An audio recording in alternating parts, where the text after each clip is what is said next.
There, some guys know this stuff already. They exchange gases.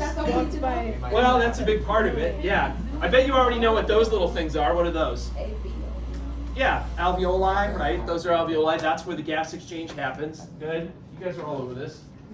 So, basically, what's the gas that you bring into your body? Oxygen. And what do you get rid of?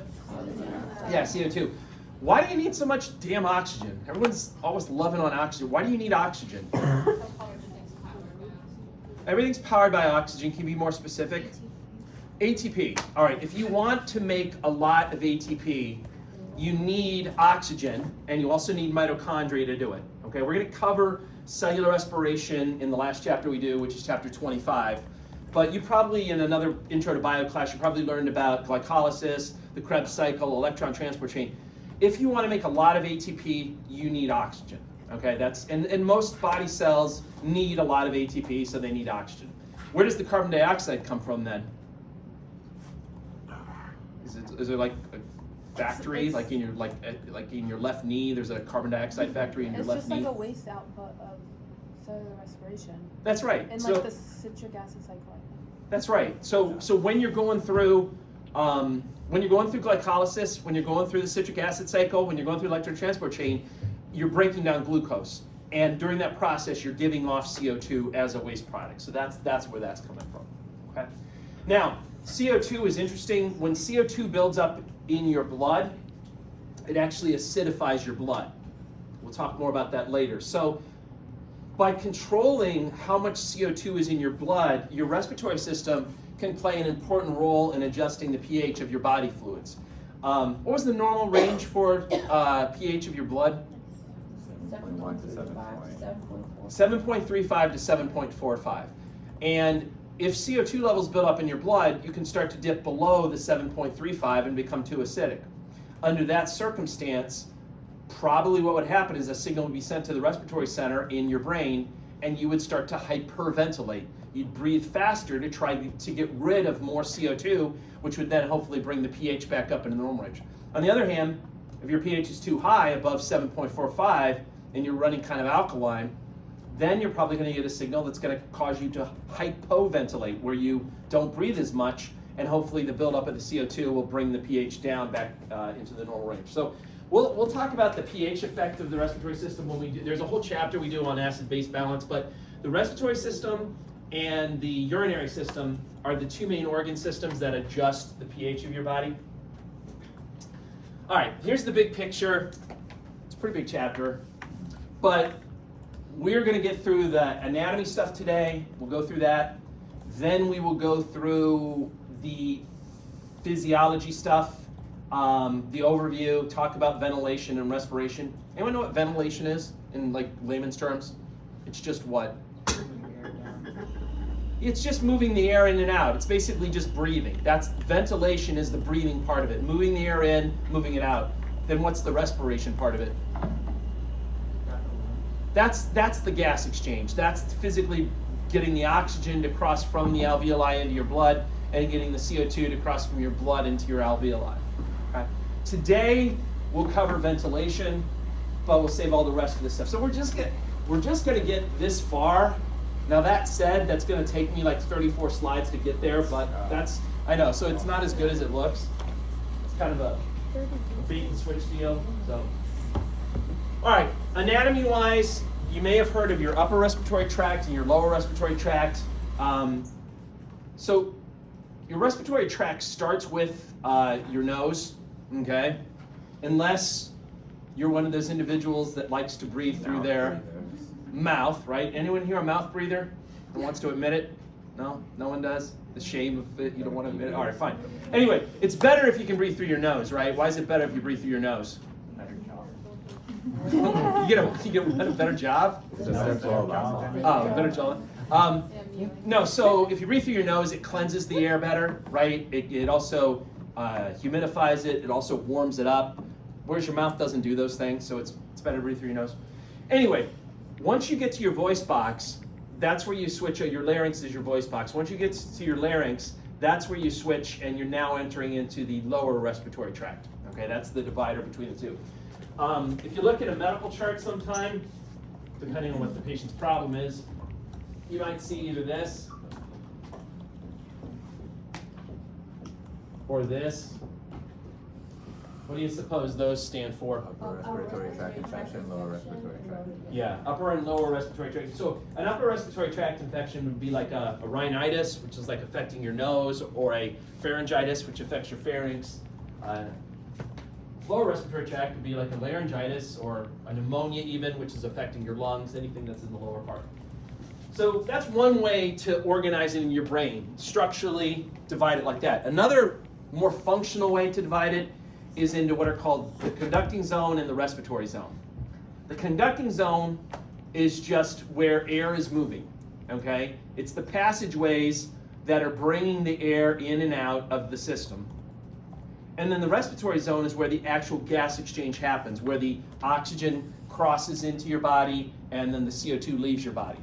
And so most of the anatomy we're going to talk about is going to be in the conducting zone. It's just passageways. It's not until you get to the alveoli where you really talk about the respiratory zone, the actual gas exchange that's happening. Okay? So here it is. This is the path of air into your body. There's a lot of pathways in AP2. You know, we started with that stupid, what was the first dumb thing that we did? Probably following sperm from where they're made to out of the body, right? And then we did following the blood through the heart. There's all these pathways to follow. So this is the path of air in and out of your body, assuming that you're using your nose and not your mouth. So you start with the nasal cavity. The air then goes to the back of the nasal cavity. It enters into the pharynx. Then from the pharynx, it goes into the larynx, aka your voice box. Then it goes into your trachea. And then at the end of the trachea, it's going to divide into a left and right primary bronchi, or they're also known as the main stem bronchi. The right one goes to the right lung, the left one goes to the left lung. Now, within each of the lungs, there are subdivisions of the lungs called lobes. Anyone know how many lobes are in the right lung? Three. How many lobes are in the left lung? Two. The secondary bronchi are also called lobar bronchi because they're going to each of the lobes. So on the right side, you have 3 of the secondary bronchi. On the left side, you just have 2 of the secondary bronchi. And then finally, the secondary bronchi divide to become tertiary bronchi, also known as segmental bronchi.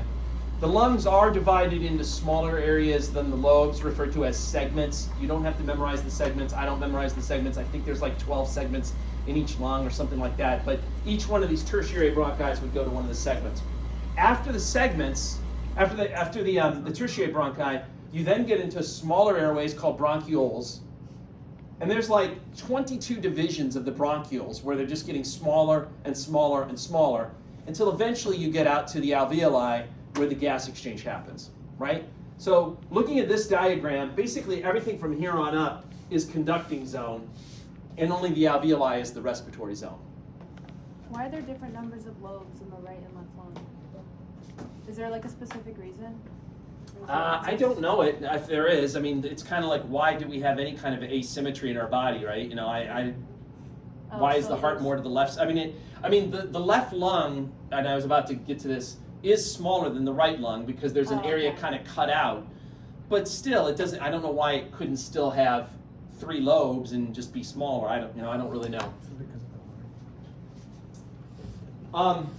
So the nose that you see on the outside of your body, that's the external nose.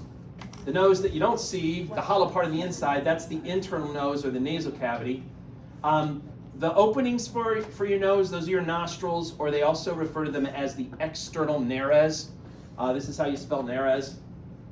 The reason that's a good term to use is because there's also an internal nares that I'll show you in a second. So the external nares are the holes on the outside.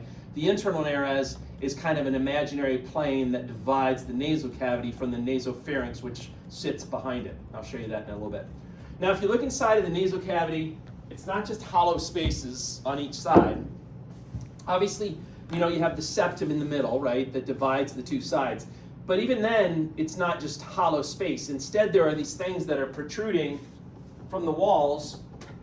And I think we actually mentioned these in A&P1, but those are called the turbinates or the conchae.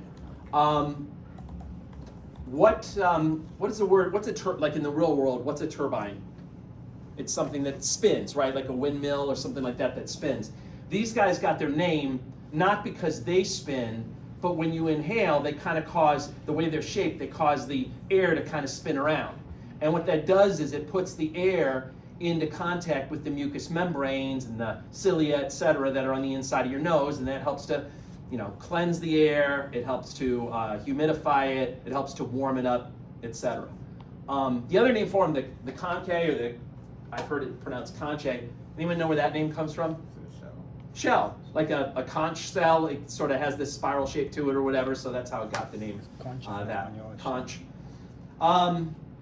The other thing to know about these turbinates is underneath the turbinates there's a little opening for ducts that connect to your paranasal sinuses. Anyone remember from AP1 how many paranasal sinuses did you have? 4. You had one in the frontal bone, one here, maxilla, and then 2 more, one in the sphenoid, ethmoid, that's right. All of those guys connect up to your nasal cavity, which is why when you have an infection going on in your nose, it's very common for the little bugs to crawl their way up in through these ducts, and next thing you know, you've got a sinus infection, or at least it's filled up with fluid in the sinuses.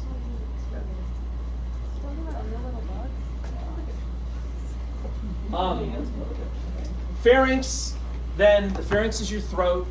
The pharynx is made up of a complex arrangement of skeletal muscles that assist in deglutition. What the heck's deglutition? It's just a fancy word that means what? Anyone know? It means taking the glutition away. No, it doesn't mean it means swallowing. Deglutition means swallowing. Okay? I know. Never told me. Did she give you some bogus information? No. Oh, what? I thought she was feeding you lies. All right. Anyway, the thing about the pharynx is it's actually a member of 2 organ systems. What 2 organ systems is the pharynx a member of? Digestive and respiratory, right? Because both air and food go through it, right? Also keep in mind it's a resonating chamber for your voice. It helps to amplify your voice. And then it's also the site where your tonsils are located, right? 3 areas to the pharynx, and it's a little hard to see on the diagram down here, but they did color code the area. I'll show you on this picture here, but the most superior is the nasopharynx, shown like in yellow there. The middle one is the oropharynx, shown in blue, and then the most inferior one is the laryngopharynx, shown in red. All 3 are part of your respiratory tract, right? Because air comes in through your nose, and then it goes through the nasopharynx, it goes through the oropharynx, and then it goes through the laryngopharynx before entering in to your larynx. Only the middle and the bottom one are part of your digestive system, unless you're doing like some weird like TikTok challenge or YouTube challenge where you're trying to like squirt milk out through your nose, right? And then you bring the food up through there, right? Otherwise, or under normal circumstances, the nasopharynx shouldn't be part of your digestive system. So if you look at the diagram here, this is your nasal cavity. At the back of your nasal cavity, there's an imaginary plane that they call the internal nares, okay? The nostrils are the external nares. This imaginary plane is the internal nares. When you cross that plane, you go from the nasal cavity into the nasopharynx. The nasopharynx ends at the tip of the uvula. What's the uvula? It's a little dangly thing in the back of your throat. It ends at the tip of the uvula. By the way, I think I told you this already, but I'll just remind you. Remember, that's how you spell uvula, not like this, right? Okay, don't spell it like that. Even though I had a student do that with them, don't be that person. So this is roughly where the uvula is. So if you draw an imaginary line across there and kind of color this area in here, that would be the nasopharynx. Inside the nasopharynx, as hopefully you got right on the practical today, you have your adenoid, right, sitting up there. You also have the opening of your eustachian tube, which connects to your middle ear. You may remember that from AP1. Then if you go from the tip of the uvula down to where the epiglottis is, the tip of the epiglottis, so in other words, this area here. This area is posterior to your oral cavity, so they call that the oropharynx. And then if you go from the tip of the epiglottis down to where the esophagus begins, in other words, this area in here, that sits sort of posterior to where the larynx is, so they call that the laryngopharynx. Okay? Each of these areas basically got their name based on what they lie sort of posterior to. Okay? Now, the uvula, this is my public service announcement for the day. Don't do this to your uvula, okay? I don't know if anyone was thinking about this. I'm totally fine with most piercings, but this is like a really bad idea. Did he throw up? Like, Can he throw up? I mean, that's like that the was your punching bag immediate is. concern? I mean, whatever. Piercings are piercings. That's coming off. I think they would feel like they constantly had something stuck there, right? Wouldn't that just I don't know. And imagine like the halitosis, like how bad, like with all the bacteria getting on it. I don't know if you like unfasten that and like clean it every night. I don't know if that's the kind of No thing you way. do. Imagine putting that back in. I don't know. Yeah, it seems like It's a nightmare. it seems like a lot of work without much payoff. I don't know. It's kind of like a door knocker for stupidity. But he's Right? got a uvula piercing. So don't do this. If anyone had plans to do this weekend, I'm here to tell you. have one. What's that? I'm just kidding. Yeah, you were thinking about it. I know you would. I can tell you would. Well, I know that, yes. Yeah, I'm aware of that. I know I don't have a tattoo. I have a pierced tongue, but I think I'd rather see a pierced tongue than a pierced uvula. All right. So hopefully I didn't give anybody any ideas. That wasn't my goal. I wasn't trying to make it sound cool. Yeah, now I'm going tomorrow. you're gonna do it. You're gonna rebel against everyone you know. Marie's gonna go out and get this done. Good. Bring it in. Bring some pictures. Love to see it. So as you move into the larynx, you're then entering the lower respiratory tract. And one thing you may remember, I think I mentioned this in AP1, you got cilia on the epithelial layer that makes up your respiratory tract, right? By the way, does anyone remember what type of epithelium you find in most of your upper respiratory tract? It's a long whole thing it's a pseudostratified ciliated columnar epithelium with goblet cells. That's what I know it's on the tip of your tongue. But the important thing is you have cilia on the cells that are there. And then the interesting thing about the cilia is depending on where they are, they're going to move in different directions. So like if you looked at inside your nasal cavity, the cilia there are beating backwards like this. Okay? If you look inside your trachea, the cilia there are beating upwards like this.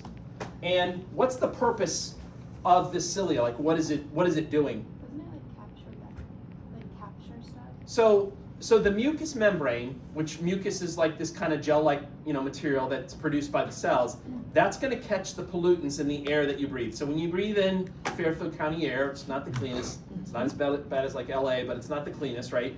As you breathe that in, that's going to get trapped by the mucus, and then the cilia will move that dirty mucus along. And if it's in your nose, it's moving it backwards like this. If it's in your trachea, it's moving it upward like this. The whole goal is basically to trap the pollutants and to keep them away from the lungs. You don't want them to go down to where the alveoli are. Yes? So in mouth breathing, you lose that advantage of the mucus membrane protecting you. That's true. Yeah, I mean you're not trapping any pollutants. I mean you would still get the benefits. Would it be further down? Correct. You'd get the benefits of the mucous membranes further down, but you're not getting all of the stuff in your nose. Yeah. So where does that dirty mucus? So ultimately, where does that dirty mucus go? Back out. Well, it's going to be brought back up into your throat, right? It's going to be brought kind of into where that laryngopharynx area is. That's what's happening to the dirty mucus. And then you have options, right? What are your options to do with that dirty mucus? Right, you could like hawk it out, right? You do and just like hawk it on the sidewalk, which is that's always Don't fun. get that out. That's nasty. That's fun, right? What's the other thing though? What do you do most of the time though? Yeah, you just do this move, right? You're like, Back into your stomach. right? And that's you bringing dirty mucus into your digestive tract. And most of the bacteria can't handle the acidity of the stomach, and so they die off pretty quickly, right? All right, larynx. Larynx is your voice box. The larynx is what gives you your Adam's apple, okay? It's made up of 9 pieces of cartilage. The one that you feel when you feel like your neck, you're feeling, this is called the thyroid cartilage. It's the biggest piece of cartilage that makes up the larynx. Just inferior to it is the cricoid cartilage, Okay, so thyroid cartilage, cricoid cartilage. The cricoid cartilage is pretty big too, but you can't really see it. It's big on the posterior view, not so much on the anterior view. Arguably, well, not even arguably, the most important of the 9 pieces of cartilage is the epiglottis. Why is the epiglottis important? It stops like. I think you were both starting to say the right Does it answer. stop food from going into the lungs? Exactly. It flops backwards and it covers up the larynx so that food basically is forced to go into the esophagus, right? So it prevents the food from going in your respiratory tract. And then you got these other ones, the aretinoid, the corniculate cuneiform. I'll show you these in lab next week. They're a lot smaller than it, maybe not quite as important. Anyway, the 2 big ones though are the thyroid cartilage, the cricoid cartilage. And in between the 2 is a membrane called the cricothyroid membrane, or it's sometimes called the cricothyroid ligament. And that's an important spot for establishing an emergency airway in a person that's not breathing. In a person that has a blockage in their upper airway, maybe they were in a trauma situation and they had trauma to their face, or they had some collapse of their upper larynx or something, or just some damage up here, and they're choking and they can't breathe. One way to establish an airway is to put a hole through that membrane, and that's called a cricothyrotomy. And it's supposed, I've never done it, but it's supposedly pretty easy. You find your Adam's apple, you put your finger in the midline, make sure you're in the midline, and you sort of stair step down off of your Adam's apple, and at some point it should start to feel soft, and then it'll feel hard again when you touch the cricoid cartilage. You want to find that spot where it feels soft, and if you go straight in through the skin using like if you're in the ER, you can do this, using like a large gauge needle that has a really wide diameter, you can puncture through there without having to really worry about any major blood vessels being there, okay? It's fairly avascular if you stick right in the midline and you go kind of right through that spot, okay? And that's a way to quickly establish an airway in someone that has an upper blockage, okay? It's not a permanent solution, but for somebody that's not breathing, it could actually like save their life. And I've seen that done in the ER a couple of times. Again, they use a really wide diameter needle, right? It's not like your standard, vaccine needle, but a really wide diameter needle.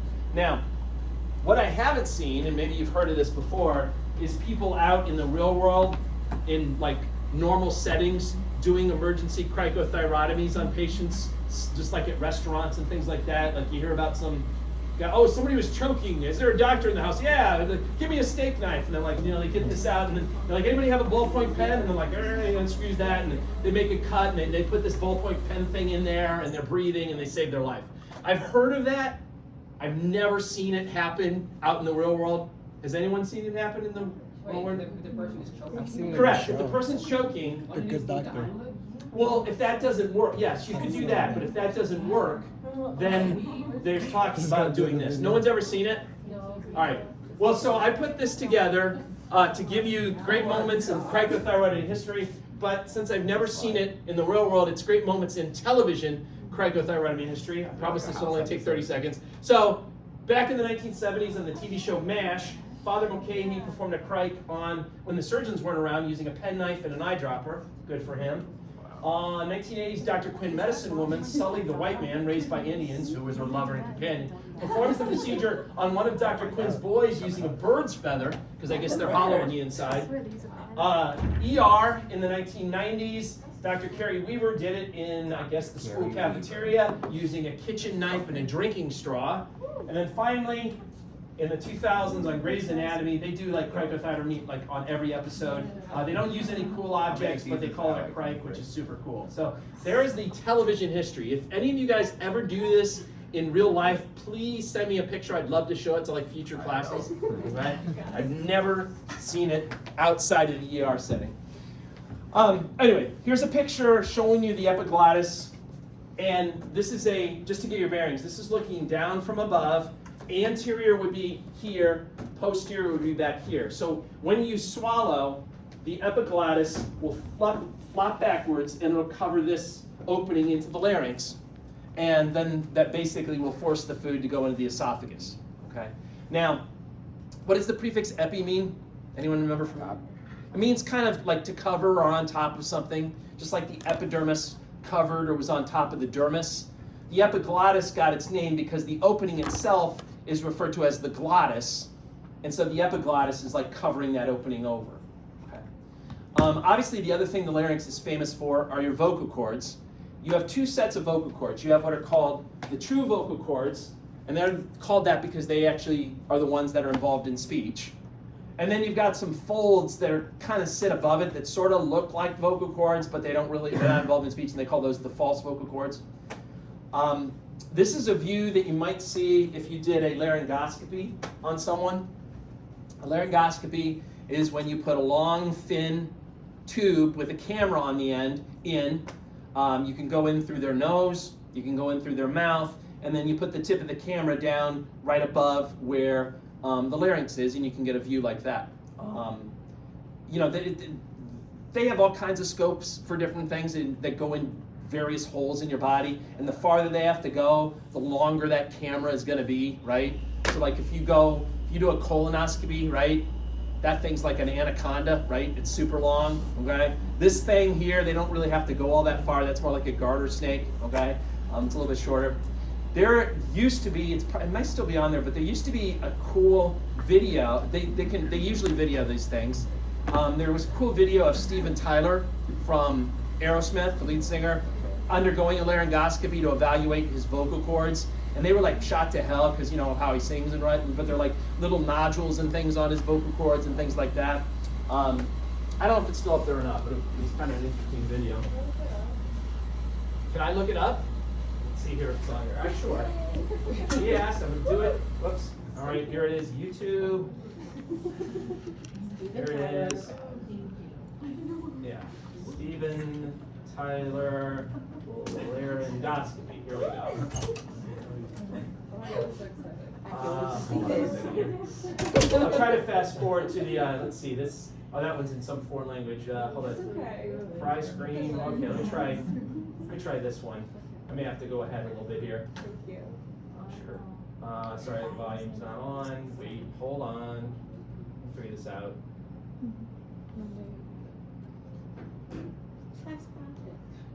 That's not working. No, I need it. I hear it. Does anyone hear anything? Yeah, I don't know. It's a little bit low, but- It's like, yeah. Yeah, it's there. There you Oh, go. okay. All right, let me fast.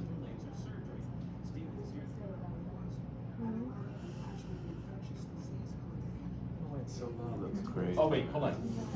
He's calling. That's crazy. Lord. Hold on. Let me go to the cool part. Okay, we know you're a rock singer. Hold on. There's the laryngoscope. I don't know what that is.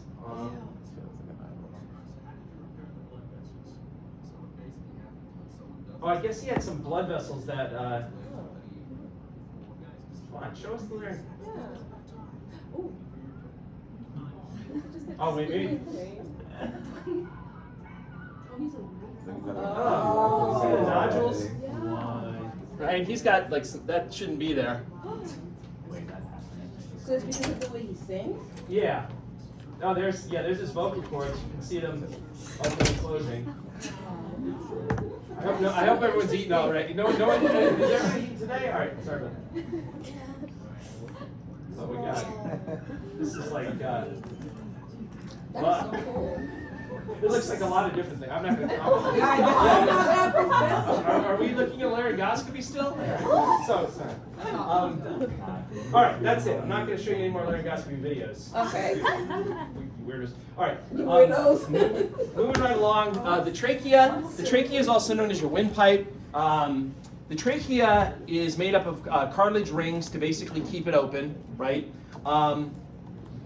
And they're semicircular rings. So if you look, the cartilage kind of goes around the front, it goes around the sides, but then on the posterior surface, there's no cartilage there. So where the larynx faces the esophagus, where the trachea faces the esophagus, there is no cartilage there.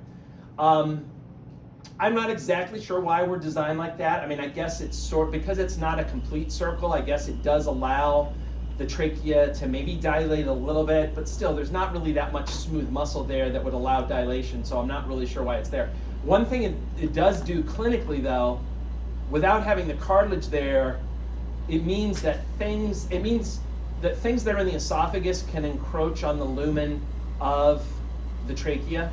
So like when you swallow something and the food goes down your esophagus, it sort of temporarily bulges into the trachea as you're swallowing. Now it's not usually enough, the food's soft, it's not usually enough to like make you like not breathe, but it does mean that potentially harmful things happening to the esophagus can affect your breathing. Like if you had esophageal cancer and you had a tumor that was involved in the esophagus, it could grow and potentially encroach on the lumen of the trachea, and you could see a person who's short of breath with esophageal cancer just because of that sort of anatomical association. I just watched this last night. This is fresh off the press. Anyone see this dumb thing on Netflix?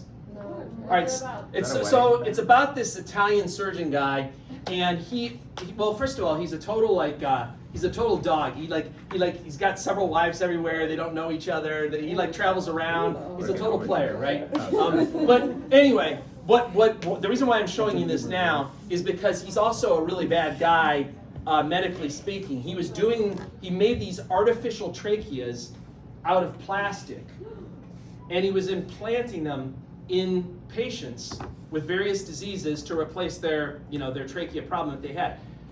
They never tried any of these tracheas on animals first. They did no other research except they went straight into putting them in humans. And I think he did this operation on like 9-10 patients, and all but one of them died. Anyway, he was eventually found guilty and served well, I shouldn't give you spoilers in case you watch this, but anyway, he served some time in prison because of this. But this is on Netflix right now. I binged it. It's like 3 episodes. It's more interesting how he cheats on all these women and flies around. But anyway, Wait, it's real? bad surgeon. I'll run to the day. The problem with just to go talk about the medical thing with that, the problem with putting a plastic trachea in is that it's just sort of dead plastic. It doesn't have any functional cilia on it. So every time you inhale, there's going to be bacteria and stuff in the air that you breathe, and it's going to start to just kind of cluster on that plastic, fake trachea that you have in. And most of these patients died from just overwhelming infections. They just kept. Did he do it just for money purposes? He just wanted so people would come to him oh, I have this. So he'd be like, oh, okay. So he just wanted money out of them. Well, I think if you watch the documentary, I did think he thought he was on the road to doing something good, but he just took a lot of shortcuts and didn't do animal studies, didn't do any of that other stuff. He wasn't just in it for the money grab, but he didn't really care how many patients he had to harm to get it perfected. So anyway, so after the trachea, you come to these right and left bronchi. Right goes to the right lung, left goes to the left lung. If you could look inside of the person's trachea, at the very end of the trachea, and they have a scope for this too. So instead of using a laryngoscope, then they have to use a little bit longer one called a bronchoscope. You can actually feed it down there, and where they divide, there's a sharp ridge called the carina. And it's also an area that has a lot of sensory neurons there. It's very sensitive for the cough reflex, so any kind of irritation to that area will usually trigger a coughing fit in a person. After the primary bronchi, you divide into the lobar bronchi. Again, three lobar bronchi on the right, 2 lobar bronchi on the left. Then you get into the tertiary bronchi. Eventually you get into the bronchioles. They'll divide 22 times, getting smaller and smaller and smaller, until eventually you get to your smallest bronchioles that are part of the conducting zone called the terminal bronchioles. Okay. Now, there are bronchioles in the respiratory zone called respiratory bronchioles, so this name's a little bit misleading. They're not really the final bronchioles, but they're close. Now, as the bronchioles are getting smaller and smaller, the thickness of the wall is changing too. When you're up in the nose, in the larynx, in the trachea, it's that pseudostratified ciliated columnar epithelium with goblet cell, blah, blah, blah, blah, blah. So the cells are, columnar. They're pretty tall. But you don't want, by the time you get to the alveoli, you don't want a big thick wall. You want as thin a wall as possible. So as you're going to these bronchioles, you're moving from a columnar epithelium down to more of a cuboidal epithelium. And then eventually when you get to the alveoli, you'll be at a squamous epithelium where it's really flat and thin, right? The other thing that has to happen too is the cartilage rings are going to have to disappear, okay? They're great up in the trachea and in the bronchi because they help keep the airways open, but as you get further along, they're just going to be another layer that the gases would have to cross. So you want to get rid of those as you get close to where the alveoli are. As the cartilage disappears, though, you do see more smooth muscle appearing, and when you see smooth muscle, just like with blood vessels, you should think control. Because when you have smooth muscle, you can hook that up to your autonomic nervous system and then either cause the muscle to constrict or relax, and that will either make your airways smaller or bigger. Sympathetic system, if you remember, it makes your airways dilate. When you're having a fight or flight response, you need to oxygenate your body really well to fight off or run away from the problem. So in order to get more air into your system, the sympathetic system will basically relax the smooth muscle, the airways will dilate, and you'll get more air in. Parasympathetic, on the other hand, tends to cause the airways to tighten up a little bit more.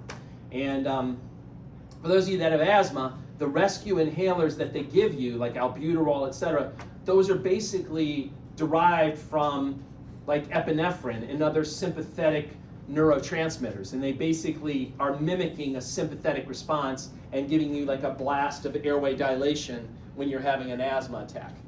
Okay.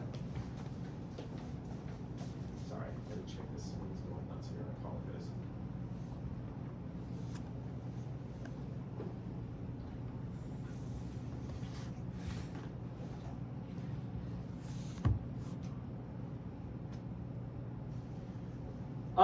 Okay, so just if you're keeping score, so far everything from the trachea down through the terminal bronchioles, that's part of the conducting zone. It's just bringing air into your system or bringing it out of your system, but it's not actually involved in gas exchange. It's not until you get into the lungs and the alveoli that you actually have the gas exchange happening. So a lot of this I went through already, but basically you have 3 lobes on the right side, 2 lobes on the left. The secondary bronchi, they're also called the lobar bronchi. They're going to each of those. Notice these are side views, or I should say medial views of the right lung and a medial view of the left lung. The area on the medial part where all the blood vessels and the bronchi are connected, they refer to that as the hilum. Okay, so remember you heard the word hilum when we talked about like lymph nodes. So here you have another situation where they're using the word hilum to refer to the part of the organ where all of the things are connected, basically. You may remember from the heart chapter that the heart was compared to having like a cone shape. So are the lungs. So there's an apex and there's a base. The big difference, though, is with the heart, the apex points down and the base is sort of up. With the lungs, the apex points up and the base is down, sitting on top of the diaphragm. I mentioned this before. The left lung is a little bit smaller than the right because there's an area that's kind of carved out for where the heart's going to sit, and that's called the cardiac notch. So it makes the left lung about 10% smaller than the right.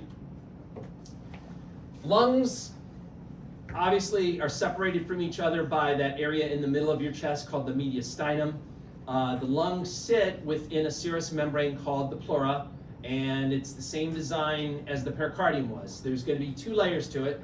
The layer that's directly attached to the lungs itself is called the visceral pleura.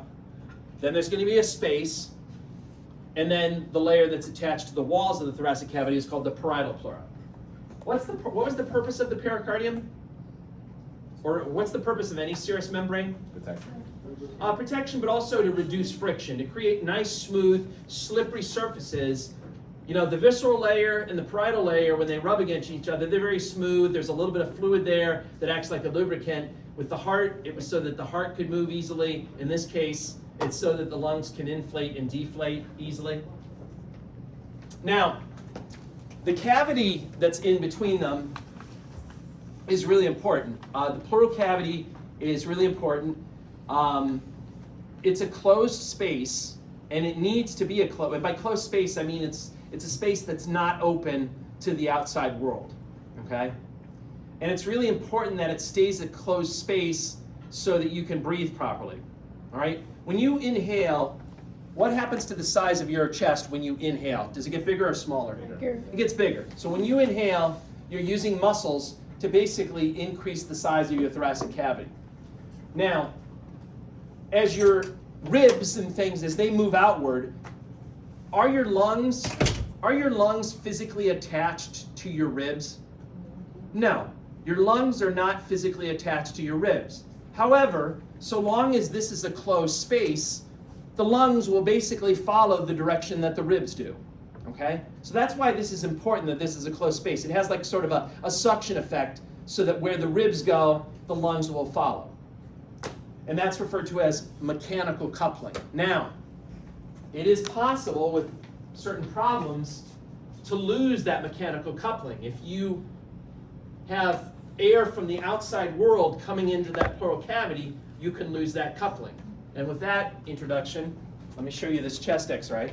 So this is a chest x-ray. Hopefully you figured that out.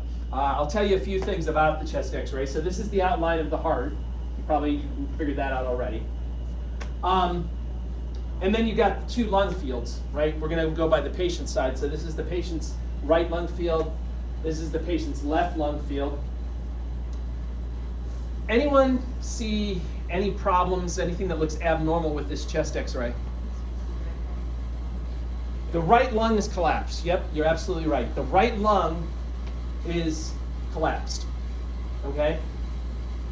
This edge, this line that you see here, that's the edge of the collapsed lung. You should not see that. This whole lung should be expanded to entirely fill this side of the chest. So you should not see an edge like that. Just like on this side, you don't see an edge like that.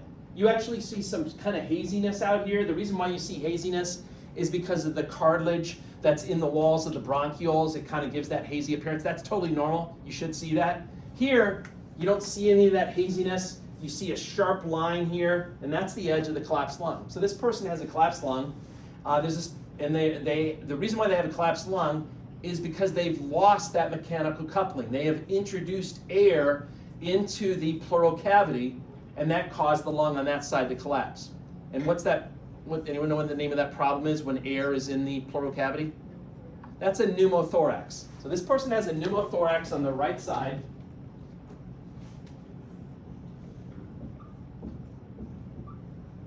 And it happens usually when air gets introduced into that pleural cavity.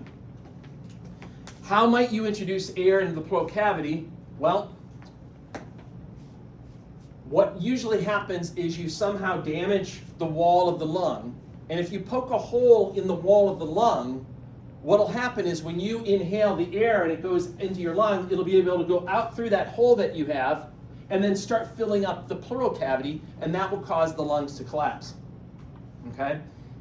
Lungs have a lot of elastic tissue in them, so they're kind of in a situation where they always want to collapse. But so long as that pleural cavity is a closed space, there's a suction effect that kind of keeps them open and they won't be able to collapse. But as soon as you put air from the outside world into that cavity, the lungs will follow their natural elasticity and they will collapse. And that's what happens with the pneumothorax. Now, you're going to probably see this if you work in a hospital. I know obviously pretty much everyone here is going into healthcare. You may or may not choose to work in a hospital, but you'll probably rotate through one at some point. And I can almost guarantee, especially if you work at a big hospital, they probably have at least one of these cases every single day. I know football players, they get this a lot because especially like they get hit in the chest, they get a lot of collapsed lungs. Yeah, all it takes is a little damage in the wall of the lung itself. If you create even a very small hole in the wall of the lung, air can go out through that hole and start filling up that cavity, and then you'll get a collapsed lung. You can see it naturally in like tall, thin people. For whatever reason, the shape of their body, they can be prone to getting a spontaneous pneumothorax. But in the hospital setting, do you know why you see it in the hospital setting? Biopsy, you said? Yeah. So it does have to do with a procedure that they do, not usually a biopsy that's causing it. Anyone know? What is it? Intubation? Not intubation per se. Like if you hook a person up to a ventilator, you could, if the pressure's too high, you could cause it to happen from that, but not intubation per se. It has to do with putting in what's called a central line. Okay? Central lines are usually put in for people that need long-term intravenous medications for whatever reason. Like, you know, if you have a person that's just making a short stay at the hospital, they'll put a line into like the median cubital vein, right? That'll be a small line, and then they'll take it out when they leave the hospital, etc. For people that need long-term medications, like maybe a patient that's getting chemotherapy or something, they will put in what's called a central line. And central lines are a lot bigger than the lines that go into here, and they usually pick a major vein to put them into. And one of the most popular places to put a central line is in the subclavian vein. And the way they do, I'll speed this up, the way they do this procedure is it's done at the patient's bedside. It usually takes about 20 minutes. You'll probably see it done. I've done it. You'll probably see it done. You may learn how to do it when you become a nurse or something. But you start by taking a needle and you sort of stair-step your way down off the clavicle. You find the clavicle. First, you got to numb up the area with anesthetic because you don't want this to hurt them. And then you sort of stair-step that needle down the clavicle. And the goal is to get the needle right underneath the clavicle. And then you want to insert, and if you pull back with the syringe, you hopefully will see nice blue blood. And that means that you got into the subclavian vein. And then you can run various catheters in. Next thing you know, you're done. You've set up your central line, and they're good to go. And that central line can stay in for a long time. That's the advantage to, like, the things in your arm, they have to come out pretty quick, but a central line can stay a long time.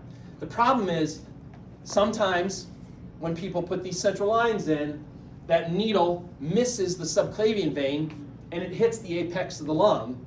And next thing you know, they've got a pneumothorax. And you'll usually know it right away when you're doing it on the patient because things will be going fine. You'll be like, are you okay under there, Mrs. Smith? You know, they got the drape over. Are you okay, Mrs. Smith? Are you doing okay? And then as soon as you do that, they'll go, oh, you know, they'll become suddenly short of breath because you've dropped one of their lungs, okay? It's usually not life-threatening, but it's not something that you should, like, so what you'll do is you'll call the x-ray people at the hospital. They have this little portable x-ray machine. They'll, like, wheel it in. And they'll do this to just kind of confirm it. Anyone know what the treatment is if you have a pneumothorax? Yeah, you put a tube in. Now, not from here. You actually have to go in between the ribs. You put a big plastic tube in called a chest tube. And they have actually tried to do it on that. Now, for whatever reason, it doesn't look like they got the tube in the right spot because the lungs still collapsed here. But this thing that you see coming over here, that's the chest tube that they put in. They usually put a little special radio marker that'll show up on x-ray. So that line that you see there represents the plastic tube that's coming in. And you put it in between the ribs, and you then take the other end of the chest tube. So you want to get the tip of the chest tube into the pleural cavity. And then the other end of the chest tube, you hook up to wall suction in the patient's room. And as you turn that on, it pulls the air out of here, and it should cause the lung to re-expand on that side, okay? And you keep them on that wall suction for like 5 days or so, and eventually the hole that you made in the lung should heal itself up, and then at that point, you can take the chest tube out. Now, when you take the chest tube out, you gotta do it kind of quickly, because you don't want air to go back in through that hole, that big hole that you made in the side. So it's usually a two-person job. One person kind of puts their hands around the chest tube, gets ready to grab and pull the skin together, and then the other person's in charge of yanking the tube out, okay? Yeah, is it What's quick? that? Is it a quick healing after they remove the... Yeah, I mean, you've basically have a relatively small needle, and you've poked a hole in the lung. The lung tissue will heal itself up after a few days, yeah. But it's unfortunate because it doesn't take much of a hole in the lungs to cause a pneumothorax. All you need is a little leak, and next thing you know, they drop off. I guarantee you will see this if you go to any kind of major medical center. This probably happens at least once a day. It's a known risk of putting in central lines. It's not like a lawsuit or anything like that. It happens. Yeah. Actually, doing that, You know how you know who Justin Herbert is? Uh-uh. So he's a quarterback for Los Angeles Chargers. Yes. And how he got his start was actually because of that. So the starting quarterback at the time, this was his rookie year. So it was Tyrod Taylor. And before a game, Tyrod had an injury. So I think he was getting something shot up in his chest around his lungs. Uh-huh. But I guess the team physician, I don't know, he messed up. He poked a hole in Tyrod's lungs. Okay. So before the game, this was like 30 minutes before the game. So Tyrod couldn't play. Wow. Yeah, so that's how Justin got his start. So that's how you got to start, Yeah, just based on that. Yeah. All right, that's interesting. Sued him for $3 million, by the way. Yeah, probably. All right. Anyway, pulmonary. Let me go quickly through the rest of this. So, pulmonary lobule. This is kind of like where the action's at for the gas exchange. A pulmonary lobule is the microscopic functional unit. This is what it looks like. By definition, a pulmonary lobule is a terminal bronchiole, and then like all of the branches that come off of that terminal bronchiole. Eventually you'll get to the little air sacs, the alveoli. There'll be an arteriole in there. There'll be a venial in there, etc. Notice the walls of these pulmonary lobules are made up of elastic connective tissue. There is a ton of elastic connective tissue in your lungs. They need to be able, when you inhale, the lungs need to be able to stretch and they need to follow where the ribs are going. And then when you exhale, exhaling is basically a passive process. You just relax the muscles, and because of all the elasticity, the lungs will naturally go down to their starting position.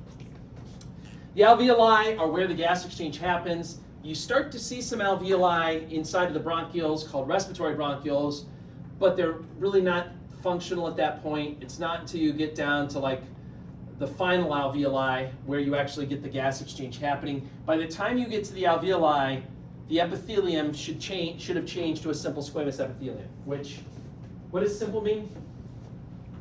One layer. And what does squamous mean? Flat. So it's the thinnest type of epithelium you can have, which makes the gas exchange easier. So this is a close-up of an alveolus. You can see there's the simple squamous epithelium. The epithelium is made up of something called type 1 alveolar cells. If you were to spread out all your alveoli in both lungs, it has a surface area of about 750 square feet. I think that's like the size of I don't know, some kind of racket sports court. It's not a tennis court. It's not as big as a tennis court, but it's some racket court. It's a huge surface area, and that's to make the gas exchange easier, basically. There's also type 2 cells that are there. Type 2 cells make a chemical called surfactant. Surfactant is needed to prevent your alveoli from collapsing when you exhale. There's a little bit of moisture inside the wall of the alveoli, and water has this property called surface tension that kind of draws the water together.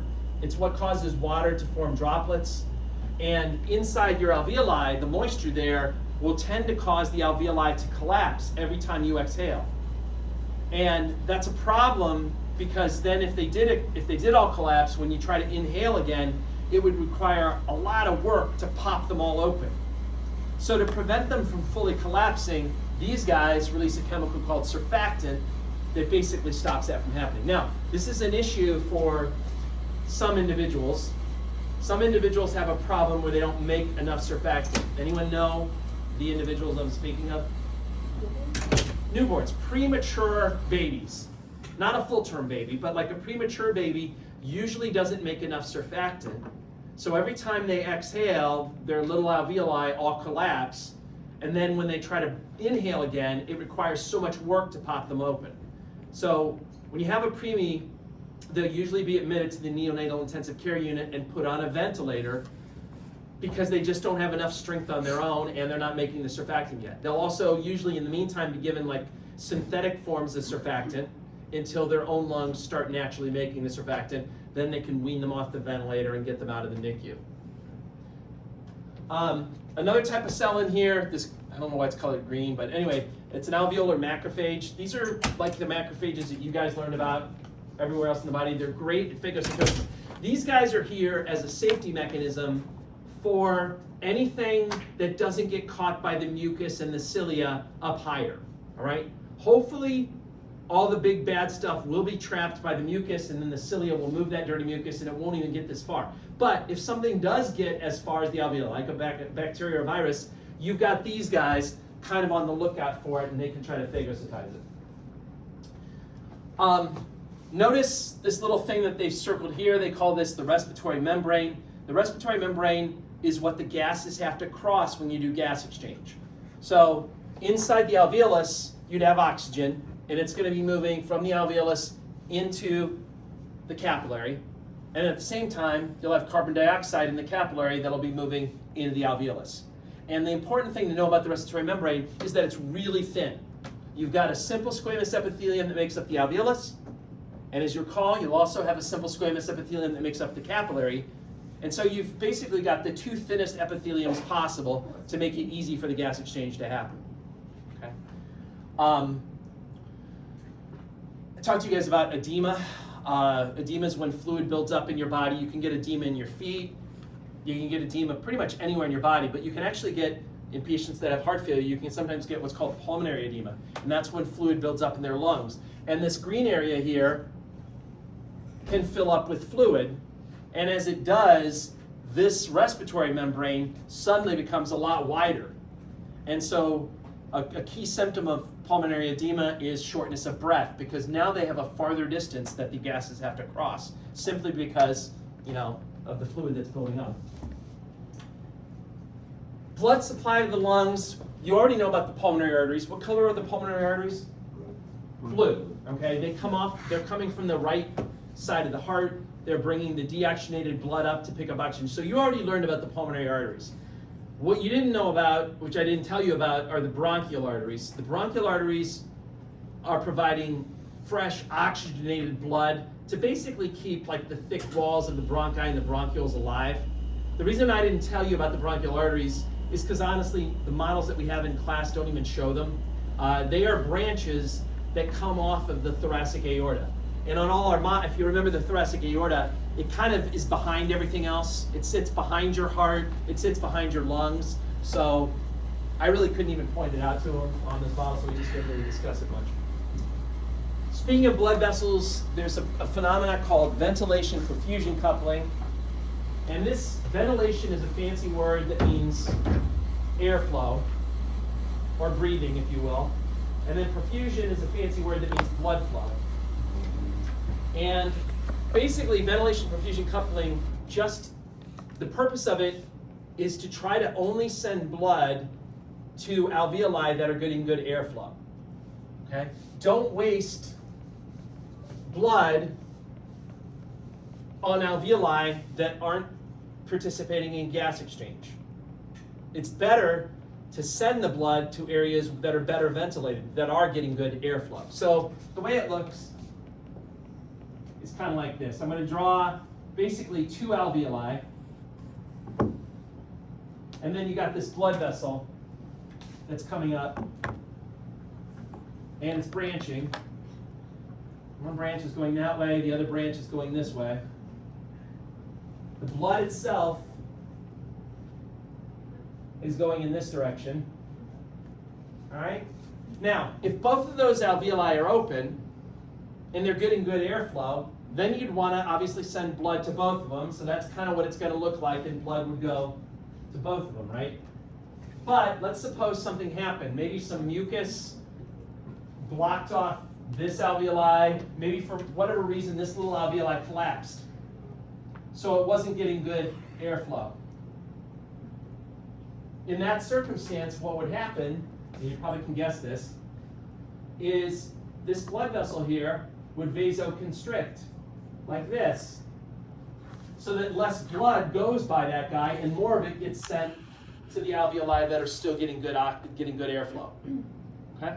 That's ventilation perfusion coupling. Yes? Is it so from like chemotaxis or something? Like any sort of like signal that gets sent so that they know not to go? Yeah, I mean, I wouldn't call it chemotaxis, but there's like definitely communication going on between the alveoli and like the blood vessel. Yeah. Probably like in the form of like paracrine hormones and things that are interacting between the two. Maybe like even releasing, remember there's two things, endothelin and nitric oxide. Nitric oxide is a vasodilator, so it's probably involved in that, and then endothelin is a vasoconstrictor. All right, let me just briefly talk about the physiology and then get you guys out of here. So two processes are going on in the lungs, ventilation and respiration. Ventilation is like airflow or breathing. It's just moving the air in and out of the system, whereas respiration refers to the actual gas exchange. Okay. Now, we'll talk about ventilation today, but I'm going to save respiration for next week. Ventilation is possible by changing the size of your thoracic cavity. And you use your diaphragm and other muscles to change the size of your thoracic cavity, and then that causes the ventilation to happen, and I'll get into that in a moment. Respiration is the exchange of gases, and there's two types of respiration. There's what happens in the lungs, where the oxygen is coming from the alveoli and going into the blood, and the carbon dioxide going in the opposite direction. That's called external respiration, or it's probably a better name for it is pulmonary respiration. That's happening at the lungs. But then there's also respiration that's happening when the blood gets out to your tissues. And in that case, the two gases are going in opposite directions now, right? So the oxygen is leaving the capillaries and going out into the cells to make them happy to meet their needs. And then as the cells create CO2 as a waste product, it's going to be going from the cells back into the to the blood.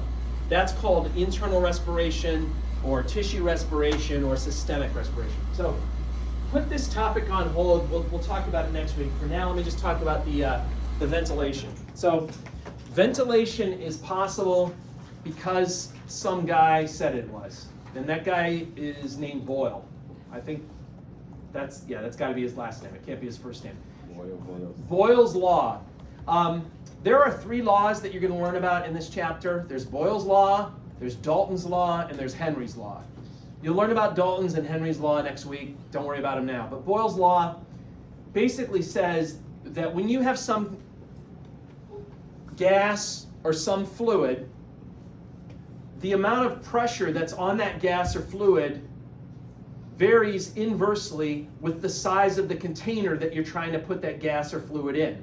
Okay? If you have a certain amount of gas and you're trying to cram it into a small container like that doesn't have much volume, there'll be a lot of pressure on that gas. If you have that same amount of gas but you allow it to be in a much larger container with a big volume, there'll be less pressure on that. So pressure and volume vary inversely with each other. Why is that important? Well, for breathing, when you use your muscles to make your thoracic cavity bigger and increase the volume of your thoracic cavity, that'll make the pressure inside of the lungs go down. When you relax your muscles and you allow the thoracic cavity to become really small, that'll decrease the volume of your thoracic cavity and the pressure inside of the lungs will go up. Okay? Now, what makes, in one word, what makes blood flow? Pressure, thank you. In one word, what makes air flow? Pressure. It's pressure again. Specifically, it's a pressure gradient. Air flows from where it's in higher pressure to where it's in lower pressure. And when you breathe, based on Boyle's law, you're changing the size of your thoracic cavity, which changes the pressure inside of your lungs. All you have to do is compare whatever the pressure is inside of your lungs with what the outside atmospheric pressure is. And wherever it's higher, it's going to go from there to wherever it's lower. Okay? Just bear that in mind. Now, the main muscle, of course, that you breathe with is your diaphragm. A close second is the external intercostals. So when the diaphragm contracts, it moves downward and it makes your thoracic cavity bigger in this sort of a dimension. When the external intercostals contract, they kind of pull outward on the ribs. So they're making the thoracic cavity bigger sort of in this dimension. When you're at rest like you are now, it's pretty much just the diaphragm, maybe with a little bit of assistance from the external intercostals. When you inhale, you send signals to those muscles, they contract and they make your thoracic cavity bigger. When you exhale, it's usually a passive process. You just simply relax those muscles and the thoracic cavity will get smaller, and because of the elasticity in the lungs, they'll get smaller and you'll exhale. Now, this diagram up here is showing you what other potential muscles could get involved if you need help. Okay, like if you're If you're just chilling out like you are now, it's all about the diaphragm. But maybe you decided to run a marathon, or you're doing some really strenuous activity, then you might want to take deeper inhalations, and you might want to have more forceful exhalations. In those cases, on the left side, or the patient's right, these are some extra muscles that you could get involved to help you inhale better, like the sternocleidomastoid can kind of pull up on the clavicle and on the first rib, or the scalenes, which is another one, can do the same thing up there. To help you exhale, you've got the internal intercostals that can play a role. Your abdominal muscles, believe it or not, can help you exhale. When you contract your abdominal muscles, they increase pressure in your abdomen, which forces the diaphragm to move upward, which makes your thoracic cavity smaller, which then makes you exhale. Okay? Anyway, this diagram down here is a really good picture. This shows you what I mean about following the pressure gradient. Okay, so in the atmosphere, assuming you're at like sea level like you are now in Fairfield County, the atmospheric pressure is set at 760 millimeters of mercury. That's what's in the outside air. That's your comparison value. What you're going to do by using your muscles is you're changing the size of the thoracic cavity, and that will change the pressure inside the alveoli. So when you inhale, your thorax gets bigger, and the pressure inside the alveoli will go down to about 758 millimeters of mercury. Now, if you're like me, you're saying, well, that's not that much different than that, right? 758 compared with 760, but still, it's enough of a difference. So because the pressure is higher in the outside environment and lower inside the alveoli, air will move into your system and you'll inhale, you'll take air in.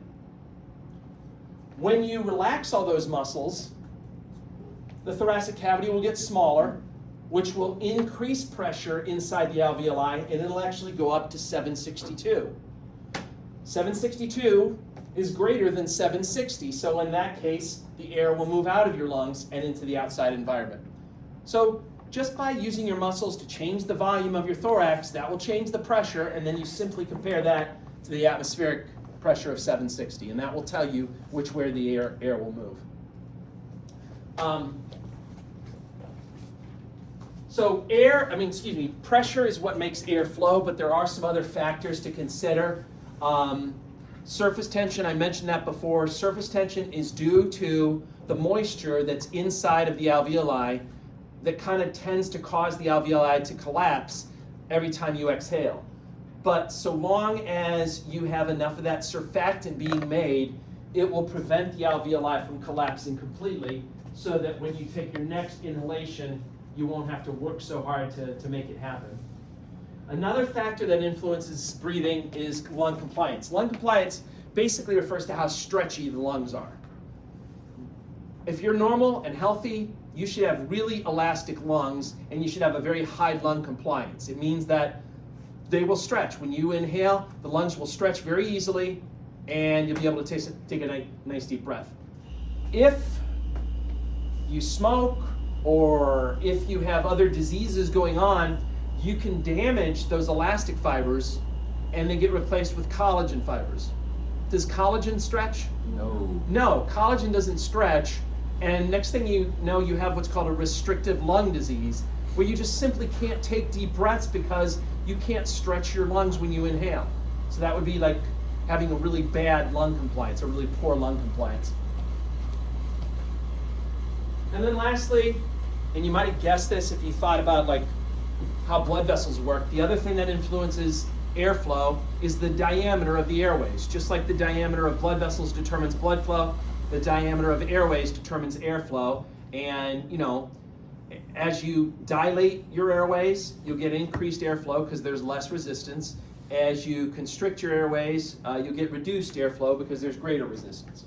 And just like with your blood vessels, those things can be controlled by your autonomic nervous system. Okay? Sympathetic will dilate, parasympathetic will constrict. All right, that is all I wanted to cover for today. I know it was a lot. Thanks for sticking with me.